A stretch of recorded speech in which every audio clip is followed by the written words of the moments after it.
नमस्कार, मैं हूं प्रशांत कटारे। देश की वीआईपी सीट भोपाल में आज साध्वी प्रज्ञा ठाकुर तो तय कार्यक्रम के मुताबिक शक्ति प्रदर्शन के अंदाज में नामांकन दाखिल करने पहुंची, लेकिन असल खबर तब बनी जब साध्वी प्रज्ञा ठाकुर के साथ भोपाल से मौजूदा सांसद आलोक संजर ने भी डमी के रूप में नामांकन दाखिल कर दिया। साध्वी के साथ आलोक संजर के नॉमिनेशन को लेकर उठा सबसे बड़ा सवाल यह कि क्या बीजेपी भोपाल में अपने उम्मीदवार को लेकर किसी संशय में है? क्या बीजेपी को लग रहा है कि साध्वी प्रज्ञा ठाकुर के साथ लगे अदालती मामले आगे चलकर पार्टी की मुश्किलें बढ़ा सकते हैं? क्या यह एहतियात है बीजेपी का कि अगर किसी भी तरह से साध्वी का नामांकन रद्द होता है तो भोपाल से आलोक संजर को तो चुनाव लड़ाया जा सकता है? सवाल यह कि क्या यह बीजेपी का बी प्लान है, समय रहते पार्टी का सेफ गेम है? तो जी हां, प्राइम डिबेट में आज भोपाल से उठी आज की सबसे बड़ी चुनावी खबर के साथ दिन भर की सियासी हलचल पर बात करेंगे। पहले आप ये रिपोर्ट देखिए।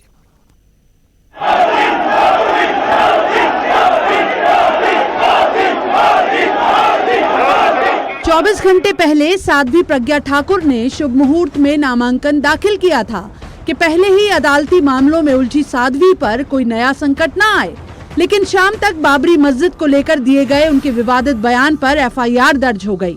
दूसरे दिन यानी आज जब लाव लश्कर के साथ साध्वी प्रज्ञा ठाकुर नामांकन दाखिल करने पहुंची तो उनके साथ डमी के तौर पर सांसद आलोक संजर ने भी नॉमिनेशन फाइल कर दिया।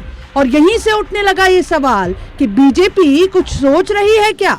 हालांकि इस एहतियात की संजर ने भरपूर सफाई दी। भारतीय जनता पार्टी के हमारे नेतृत्व के निर्देशानुसार ही मैंने फॉर्म भरा है, क्योंकि एक हमेशा कोई भी दल लड़ता है, बड़ा दल चुनाव लड़ता है तो एक डमी कैंडिडेट भरा जाता है। इसकी जरूरत क्यों पड़ी सर? हमेशा भरते हैं। जब पिछली बार मैं लड़ा था तब भी एक डमी कैंडिडेट था, कैलाश जोशी जी लड़े, उसके पहले उमा जी लड़ी, उसके पहले दिग्विजय सिंह ने तो नहीं भरा। अब ये उनकी कोई अपना दल होगा, लेकिन हमारे यहाँ भारतीय जनता पार्टी मुझे निर्देश किया है तो मैंने इसलिए फॉर्म भरा है। जानकर बताते हैं कोई जरूरत नहीं रहती भरने की। नहीं, जरूरत ना भी रहती हो, लेकिन मेरे को पार्टी ने निर्देशित किया तो मैंने भरा है। नॉमिनेशन फाइल करने जा रहे हैं हम अपने भोपाल और सीहोर की जनता के लिए। नहीं, ये हमारा विधिवत कानून के अंतर्गत जो है वो एक मुहूर्त से था, होता है ना एक आध्यात्मिक। इधर चुनावी पारा भोपाल के बाहर भी चढ़ा रहा। लोकसभा चुनाव के ऐलान के बाद पहली बार एमपी के दौरे पर आए कांग्रेस अध्यक्ष राहुल गांधी की निगाहें सीधी मंडला के आदिवासी वोट बैंक पर भी थी, लिहाजा उन्होंने अपने दौरे की शुरुआत शहडोल से की। किसानों की कर्ज माफी का बखान तो पहले से ही तय था, मोदी सरकार पर भी जमकर बरसे राहुल। उम्मीदवारों के ऐलान के साथ पूरी तस्वीर साफ है, लिहाजा एमपी में सिर पर आते इम्तिहान देखकर सियासी दल तेजी से माहौल बनाने के काम में जुट गए हैं। अभी तो मतदान का पहला दौर भी पूरा नहीं हुआ और एमपी में 4 चरणों में चुनाव होना है। Bureau report, news 18 Madhya Pradesh. जहां तो देश की सबसे हाई प्रोफाइल सीटों में से एक भोपाल संसदीय सीट, दिग्विजय सिंह कांग्रेस की तरफ से, साध्वी प्रज्ञा सिंह बीजेपी की तरफ से, लेकिन लगातार नए पॉलिटिकल डेवलपमेंट्स इस सीट से निकल कर आ रहे हैं। और नया पॉलिटिकल डेवलपमेंट्स ये है कि अब साध्वी प्रज्ञा के अलावा बीजेपी की तरफ से डमी कैंडिडेट के तौर पर वर्तमान सांसद आलोक संजर ने भी नॉमिनेशन फाइल कर दिया है। और सवाल यहीं से खड़े हो रहे हैं, साध्वी प्रज्ञा का नॉमिनेशन फाइल हो चुका है, शक्ति प्रदर्शन भी हो चुका है, लेकिन फिर डमी कैंडिडेट के तौर पर आखिर आलोक संजर को नामांकन दाखिल करने की जरूरत क्यों पड़ी? और यहां से सवाल कुछ बीजेपी को लेकर उठ रहे हैं कि क्या बीजेपी के अंदर डर है, बीजेपी के अंदर कुछ शंका शुभाएं हैं कि कहीं ऐसा तो नहीं कि अदालती पचड़ों में बीजेपी या साध्वी प्रज्ञा फंस जाएं और यहां से बीजेपी की परेशानियां बढ़ जाए, तब क्या होगा? और आलोक संजर के नॉमिनेशन को इसी से जोड़कर देखा जा रहा है। हमारे साथ वरिष्ठ पत्रकार दिनेश गुप्ता जी इस वक्त जुड़ गए। दिनेश जी, बीजेपी के अंदर वाकई ये एक डर है, चूंकि कई मामले अभी तक साध्वी प्रज्ञा से जुड़े सामने आए हैं। इसके अलावा उन्होंने बाबरी विध्वंस पर भी एक बयान दिया, जिसके बाद एक एफआईआर भी दर्ज हो गई। पुराने मामले तो चल ही रहे हैं। देखिए, आशंका से तो आप इनकार नहीं कर सकते प्रशांत जी। आशंकाएं तो हो सकती है, क्योंकि जिस तरह के राजनीतिक हालात हैं, उन राजनीतिक हालातों में कभी भी कुछ भी हो सकता है। आपने देखा होगा कि एक सेंट्रल एजेंसी ने आज एक क्लियरिफिकेशन दिया कि हम साध्वी प्रज्ञा को चुनाव लड़ने से नहीं रोक सकते। वो एजेंसी इसके लिए अथोराइज नहीं है कि वो कोई किसी को इलेक्शन लड़ेगा कि नहीं लड़ेगा, ये वो तय करे। ये तो अदालत को तय करना है, क्योंकि अभी भी आप देखिए कि जो साध्वी प्रज्ञा हैं वो जमानत पर हैं। जमानत कोई उनको मेडिकल ग्राउंड पर है, कुछ टेक्निकल ग्राउंड पर है। केस अभी भी कुछ अंडर ट्रायल ही है, उसमें भी फैसला नहीं आया है। तो कई तरह की शंकाएं बनी हुई हैं, क्योंकि राजनीतिक माहौल है। कोई ऐसा ना हो कि किसी तकनीकी ग्राउंड पर या किन्हीं कारणों से फॉर्म रिजेक्ट हो जाए, या कुछ और सवालात खड़े हों, या कुछ ऐसे राजनीतिक हालात बने जिसमें ये जो है साध्वी प्रज्ञा से फॉर्म विड्रॉ कराना पड़े, तो फिर क्या होगा। तो सामान्यतः वैसे तो डमी कैंडिडेट हर जो है निर्वाचन क्षेत्र में पार्टियां रखती हैं। आपने देखा होगा कि एक से ज़्यादा कैंडिडेट जो है वो फॉर्म भर देते हैं एक ही पार्टी से, जिसको उनको अथोराइजेशन मिल जाता है, वो ऑफिशियल कैंडिडेट हो जाता है। हमने छिंदवाड़ा में भी देखा था, लेकिन छिंदवाड़ा में एक और इत्तेफाक हुआ था कि कुछ लोगों ने फॉर्म भर दिया भारतीय जनता पार्टी से, लेकिन विड्रॉ नहीं किया, तो फिर वो निर्दलीय हो गए। तो ऐसी स्थितियां भी उत्पन्न होती हैं, और सामान्यतः जब पार्टियां कोई डमी कैंडिडेट खड़ा करती हैं तो अनाउंस कर देती हैं कि डमी ये रहेगा। तो यहाँ नहीं किया, और आलोक संजर को लेकर लोगों को ये उम्मीद थी कि उनको शायद आखिरी वक्त में डिक्लेयर कर देंगे, लेकिन प्रज्ञा जी का नाम आने के बाद तो राजनीतिक माहौल ही बदला हुआ भोपाल का। लेकिन दिनेश जी, साध्वी प्रज्ञा ठीक है, साध्वी प्रज्ञा ने नॉमिनेशन फाइल किया, डमी कैंडिडेट का जिक्र होता है कि भैया डमी कैंडिडेट भरता जरूर है, जरूरी नहीं कि, लेकिन ज्यादातर मामलों में हमने देखा है कि डमी कैंडिडेट भी पार्टी भरवाती है। लेकिन आलोक संजर ही क्यों?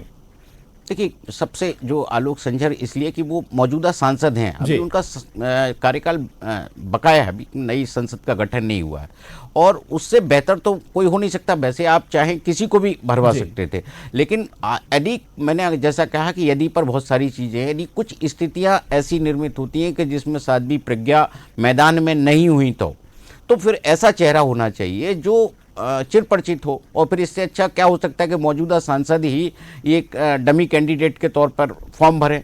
और पार्टी ये भी संदेश देना चाहती है कि आलोक संजर जी में साध्वी प्रज्ञा जी की उम्मीदवारी को लेकर कोई जो है नाराजगी नहीं है। एक तरह से वो राजनीतिक संदेश भी इस डमी कैंडिडेट के माध्यम से देना चाहती भारतीय जनता पार्टी।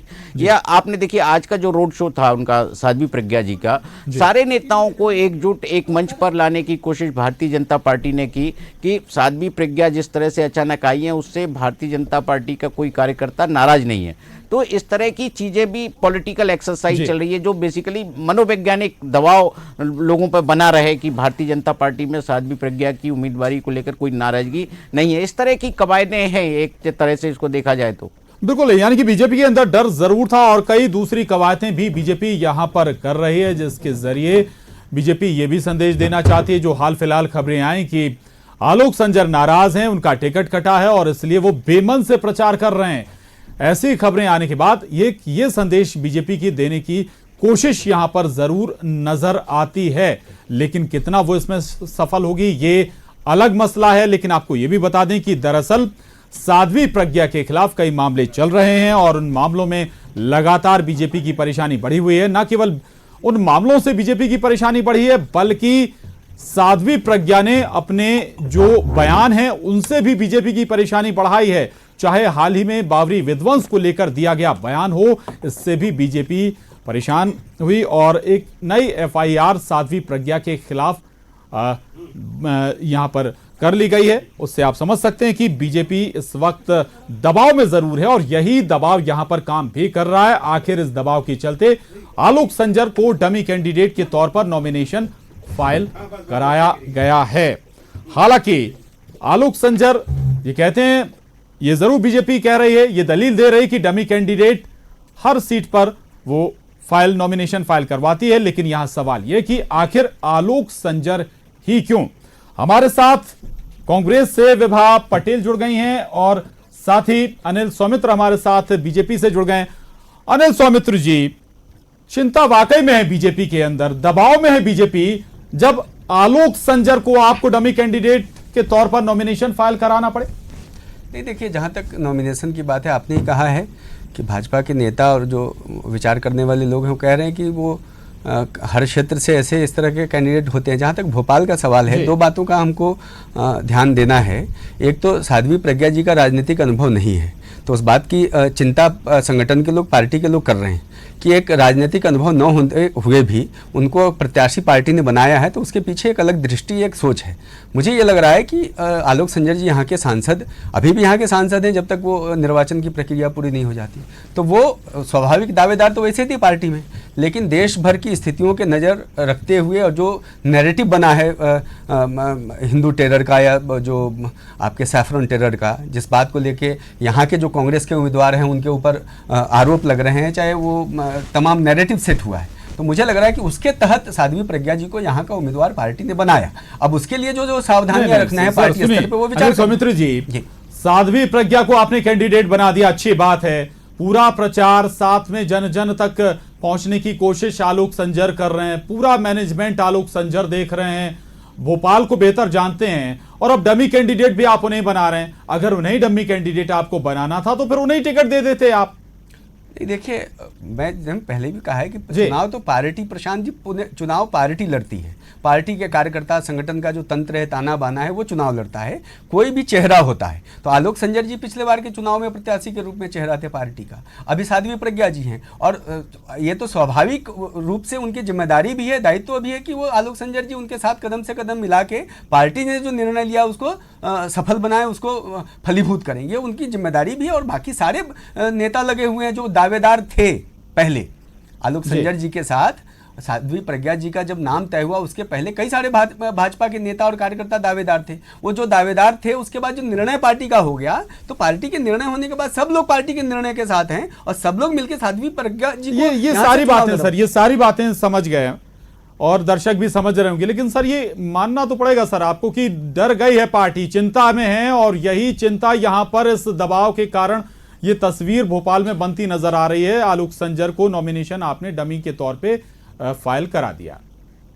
देखिए प्रशांत जी, आप आलोक संजर जी चूंकि यहाँ के सांसद हैं, इसके नाते भाजपा ने जो उनका पर्चा भरवाया है या भाजपा के सहमति से अपनी विचार से जो पर्चा भरा उन्होंने, उसमें आप कह रहे हैं कि आप डमी कैंडिडेट हैं। कई ऐसे भी होंगे जिनका हम लोग बहुत ज्यादा जानते नहीं, उन्होंने भी पर्चा, लेकिन जब एक बार पार्टी का अधिकृत सिंबल मिलेगा तो जिनको सिंबल नहीं मिलेगा वो सारे पर्चे वैसे भी निरस्त हो जाएंगे। ठीक है, आऊंगा आपके पास, क्योंकि वो पार्टी के डमी कैंडिडेट बता रहे हैं। ठीक है, विभा पटेल जी, चलिए ठीक है, डर की वजह बीजेपी की जो भी हो, नॉमिनेशन फाइल जिस वजह से भी कराया हो, अनिल सौमित्र जी अपने तर्क जरूर दे रहे हैं, लेकिन कांग्रेस यहां पर जरूर डरी हुई थी। साध्वी प्रज्ञा के नाम घोषित होने के बाद ताला लग गए थे कांग्रेस नेताओं की जुबान पर। दिग्विजय सिंह ने तो साध्वी प्रज्ञा पर बोलना ही छोड़ दिया। देखिए प्रशांत जी, ना तो ताले लगने वाली कोई बात है और ना ही कांग्रेस के कोई डरने वाली बात है। हम लोग चुनाव में सामने आए हैं और निश्चित तौर से जो हमारे प्रत्याशी हैं, हमने पहले घोषित किया, कांग्रेस के प्रत्याशी का जो चयन है हमारे नेतृत्व द्वारा किया गया है, और इसमें कोई डरने जैसी बात नहीं है। कांग्रेस का जो घोषणा पत्र है वो स्पष्ट है, कांग्रेस का जो नज़रिया है वो भी स्पष्ट है कि हम भोपाल को किस दिशा में ले जाना चाहते हैं। अभी जिस तरीके से बात हम कर रहे हैं, ये एक लोकतंत्र है, इसमें जनता अपना जनप्रतिनिधि चुनती है। वो ये देखती है कि उसके आगे आने वाले समय में उसके क्षेत्र का बेहतर प्रतिनिधित्व कौन कर सकता है, और जो उसका बेहतर प्रतिनिधित्व कर सकता है, जो उसकी समस्याओं का निराकरण अच्छे तरीके से कर सकता है, जनता चुनाव में उसे ही चुनती है।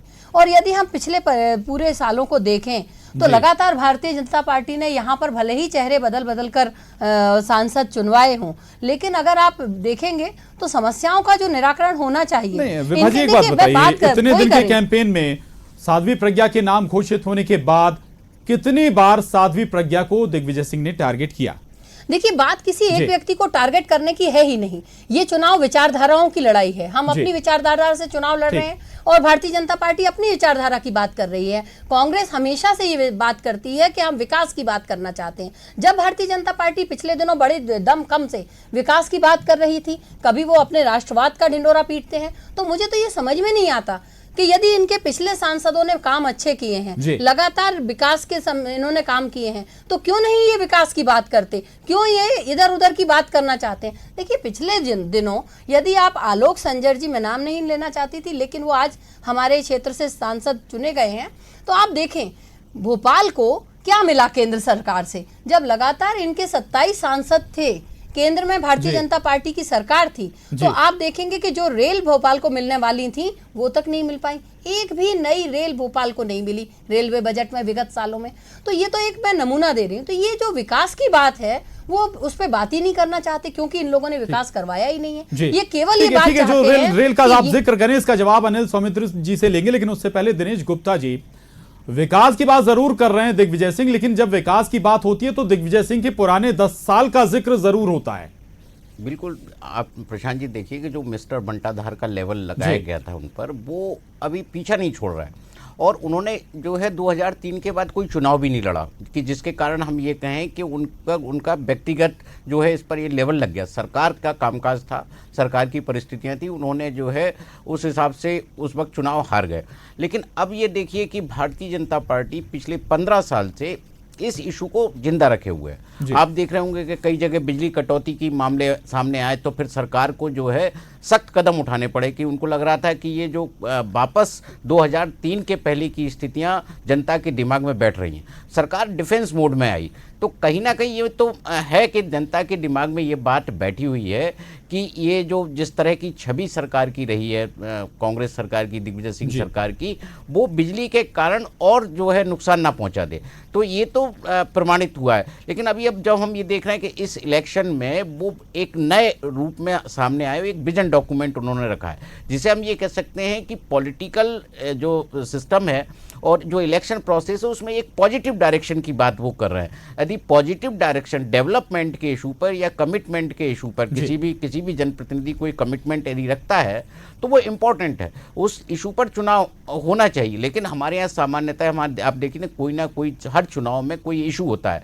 यदि जैसे विधानसभा चुनाव जब हमारे सामने था तो हम किसानों की कर्ज मुक्ति के इशू पर एक बात कर रहे थे, लेकिन 2014 का जब लोकसभा इलेक्शन होता है तो यूपीए सरकार की नाकामियों, भ्रष्टाचार के खिलाफ होता है। लेकिन इस बार जब 2019 में हम देखते हैं तो वो राष्ट्रवाद पर होता है। बिल्कुल, यानी कि इशू हर चुनाव में बदलते हैं और इस बार भी इशू बदला है राष्ट्रवाद। बीजेपी इस इशू को आगे बढ़ाना भी चाहती थी। अनिल सौमित्र जी, विभा पटेल जी एक सवाल उठा रही थी, उसका जवाब भी आप दीजिएगा, लेकिन एक सवाल और जोड़ रहा हूं साथ में कि राष्ट्रवाद के बहाने आप साध्वी प्रज्ञा को लेकर आए, आपकी कोशिश थी पोलराइजेशन करें, लेकिन यहां तो ऐसा लग रहा है कि दाव उल्टा पड़ गया। साध्वी प्रज्ञा ने अपने बयानों से ही आपको परेशान कर दिया।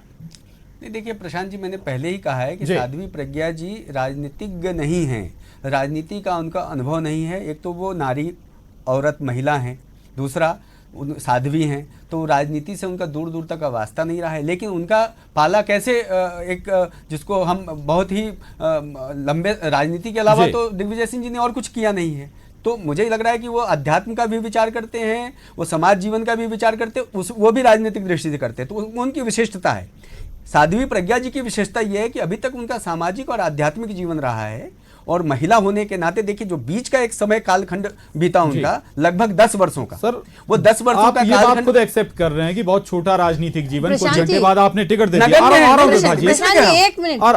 हूं विभा जी, आपके पास आ रहा हूं, फिर आपने टिकट दे क्यों दिया? स्पष्ट है ना सर, आपकी नीति, आपका मकसद स्पष्ट है ना, यहाँ पर क्यों दिया आपने टिकट? इसीलिए देखिए प्रशांत जी, आप इस बात को तो मानेंगे कि भोपाल की चर्चा, भोपाल संसदीय क्षेत्र की चर्चा तब तक नहीं हुई जब तक साध्वी प्रज्ञा जी का टिकट फाइनल नहीं हुआ। जैसे इनका टिकट फाइनल हुआ, देश भर में एक नैरेटिव बना है। देश भर में नैरेटिव क्या बना कि जो भाजपा का मुद्दा था राष्ट्रवाद का, जो भाजपा का मुद्दा था सुरक्षा का, जो भाजपा का मुद्दा था आतंकवाद से लड़ने का, वो सारा मुद्दा सामने आया है। और सब समय का मैं जवाब देना चाहती हूं, कुछ बोलना चाहती हूं। बात हो रही है नाली बनाने की, सड़कें बनाने के लिए, वो स्थानीय निकाय है, और भाजपा का जो मैनिफेस्टो है उसमें आधा से ज्यादा डेवलपमेंट पर केंद्रित है। अब बात करिए ना एक एक मुद्दे के। तो अगर मान लो देश में अगर स्मार्ट सिटी के बारे में तय होता है, समझ गया विभा जी। प्रशांत जी, मैं एक बात करना चाहती हूँ। अनिल जी बहुत साफ गोई से वैसे बात करते हैं, मैं उनका सम्मान भी बहुत करती हूँ, लेकिन मैं ये कहना चाहती हूँ कि वो ये कह रहे हैं कि साध्वी है, वो महिला है और राजनीतिक नहीं है। देखिए बात ये, आप एक्सक्यूज नहीं है। यदि आपने एक प्रत्याशी चुना है, वो राजनीति में उतर रहा है, तो उसमें यह स्वाभाविक समझ होती है कि उसे क्या बात करनी चाहिए। भारतीय जनता पार्टी की जो शुरुआत राष्ट्रवाद से हो रही है, मैं तो इनसे जानना चाहती हूँ कि उन्होंने जो करकरे जी के विषय में बात कही, क्या भारतीय जनता पार्टी उससे सहमत थी या नहीं थी? ये इन्हें स्पष्ट करना चाहिए। आखिर ये किस राष्ट्रवाद की बात जी, करते हैं? कोई बिल्कुल। देश पर शहीद होता है, ठीक। उसके ऊपर प्रज्ञा जी उंगली उठाती हैं। सर, दूसरी बात मैं ये कहना चाहती हूँ, बार बार भारतीय जनता पार्टी के जो प्रवक्ता होते हैं ठीक। वो ये बात कहना चाहते हैं कि लगातार उनके साथ माफी ऐसा चाहूंगा। नहीं, एक सेकंड माफी चाहूंगा, प्रशांत जी, मैडम, आपने वक्त- देखिए जी। जितना समय आपने अनिल जी को दिया है, मेहरबानी करके आप थोड़ा सा समय का न्याय किया मैडम, करें। 20 सेकंड और। जो जी। इन्होंने बात कही है, यदि साध्वी जी के साथ कोई भी अन्याय हुआ था तो लगातार 15 सालों तक भारतीय जनता पार्टी की सरकार थी। ठीक। कौन लोग थे जिन्होंने उन्हें अनावश्यक बिल्कुल, रूप से परेशान बिल्कुल। किया? माफी ये के कौन साथ लोग आप रोक थे? रहा हूँ विभा जी, माफी के साथ रोक इन्हें रहा हूँ। और दंडित कराना जी जी चाहिए जी, था उन अनिल लोगों सौमित्री को। जी, जवाब आपसे और नहीं ले सीधी- पाऊंगा, लेकिन यहाँ पर बहुत साफ है कि बीजेपी एक टूल की तरह जरूर यहां पर साध्वी प्रज्ञा को यूज करना चाहती थी और कर भी रही है, लेकिन यहां पर अब चिंता बीजेपी की इस बात ने बढ़ा दी है कि ऐसा ना हो कि कहीं नॉमिनेशन ही कैंसिल हो जाए या फिर पुराने मामले उखड़ जाएं, पुराने जो चिट्ठे हैं वो खुल जाएं और पार्टी को अपना कोई कैंडिडेट उतारने का मौका ना मिले। यही वजह कि आलोक संजर को अब भोपाल से डमी कैंडिडेट के तौर पर बीजेपी ने उतार दिया है। विभा पटेल जी, अनिल सौमित्र जी और सर आपका, दिनेश गुप्ता सर आपका भी बहुत शुक्रिया इस चर्चा में शामिल होने के लिए।